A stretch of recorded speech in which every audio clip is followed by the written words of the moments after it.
నన్ను నా కుటుంబాన్ని దేవుడు ఎంతగానో కాసి కాపాడి ఉన్నాడు. దేవుడు వందనాలు చెల్లించుకుంటాను.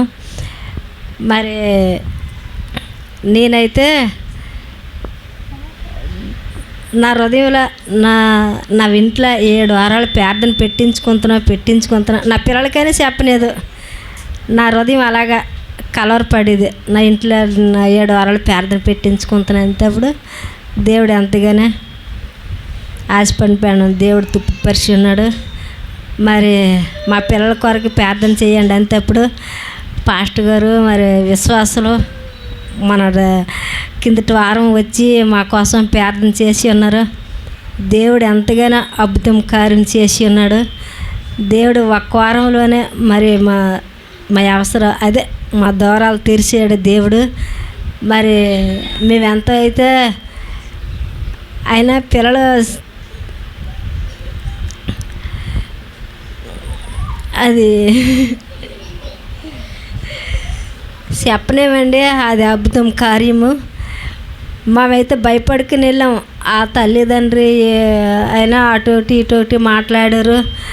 ఏటి పివ్వా నీ నామానికి అవమానం కలగకూడదు పివ్వా అనేసి నేను ఎంతో దేవుడికి ప్రార్థించుకునే వెళ్ళేదాన్ని. మరి దేవుడు అలాగా నన్ను వెళ్తేప్పుడైతే పివ్వా నాలో ఉండి నువ్వు మాట్లాడాలా. వాళ్ళు చాలామంది అందరూ పిల్లలు మాట్లాడడానికి వస్తారు. ఎవరు మాట్లాడకూడదు. నువ్వు దేవుడివి, నాలో నువ్వు ఉండు. ఎవరైనా ఒక్కలే పెద్దలు అన్నోళ్ళు అడగాల. మరి ఒక్కలే అడిగిన తర్వాత నేను ఆ మాటకు సమాధానం చెప్పాలా పివ్వ నువ్వేం మాట్లాడాలంటే అప్పుడు దేవుడు వాళ్ళందరి నోళ్ళు మూర్చి ఉన్నాడండి. దేవుడు ప్రెసిడెంట్ అక్కడే మాట్లాడి ఉన్నాడు. ఆ మాటకు నేను సమాధానం చెప్పాం. అందరూ అంగీకరించారండి. అందరి బట్టి దేవుడు వందనాలు చెల్లించుకుంటున్నా. ఇంకా బోల్డ్ కార్యక్రమం ఉందండి. మరి పెళ్ళికి కూడా అవసరం, ధనం డబ్బులు కూడా అవసరం అండి. మరి నేనైతే ఎవరు అడగలేదు. నాకు మోసి ఫోన్ చేసి ఎన్ని లక్షలు ఉండాలి అప్ప అన్నాడు. మరి ఉండాలి ఒక 5-6 లక్షలు అయినా ఆయన అన్నాను అంతేనే.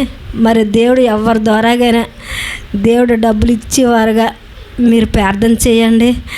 మరి పెళ్ళి అయితే ఘనంగా జరగాలనేసి దేవుడికి మయంకారంగా ఉండాలని మా కోసం ప్రార్థన చేయమని ఈ చిన్న సాక్షి దేవుడు దీవించిన గాక. సాక్ష్యం ఇంకా చెప్తారా?